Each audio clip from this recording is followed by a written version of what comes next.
ព្រះគម្ពីរម៉ាឡា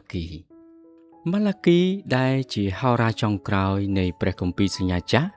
ប្រហែលជាបានធ្វើជាហោរានៅចុងបញ្ចប់នៃការគ្រប់គ្រងរបស់លោកនេហេមៀ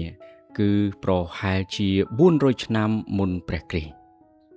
នៅគ្រានោះស្ថានភាពនៃសីលធម៌របស់មនុស្សបានស្ថិតនៅក្នុងកម្រិតដ៏ទាបបំផុតនៅក្នុងកាន់គម្ពីរម៉ាឡាគីយើងរកឃើញព្រះជាម្ចាស់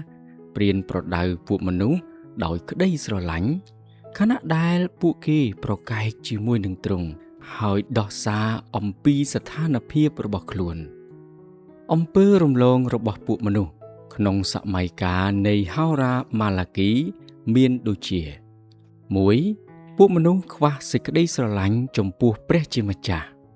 2. ពួកសង្ឃបានថ្វាយយ៉ាញ់បូជាដែលមិនល្អឥតខ្ចោះ 3. ពួកគេបដិសេធមិនធ្វើអ្វីណាមួយប្រសិនបើគ្មានផលប្រយោជន៍ 4. ពួកប្រុសៗនៃសាសយូដាបានរៀបការជាមួយនឹងស្រីៗដែលជាអ្នកថ្វាយបង្គំរូបព្រះ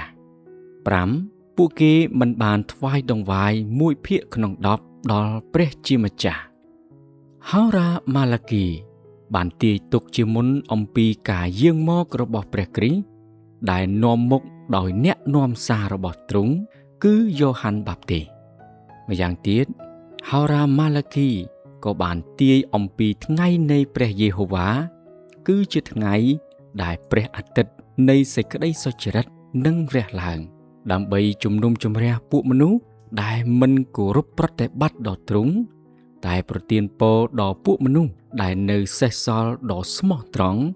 ដែលកោតខ្លាចដល់ទ្រង់វិញ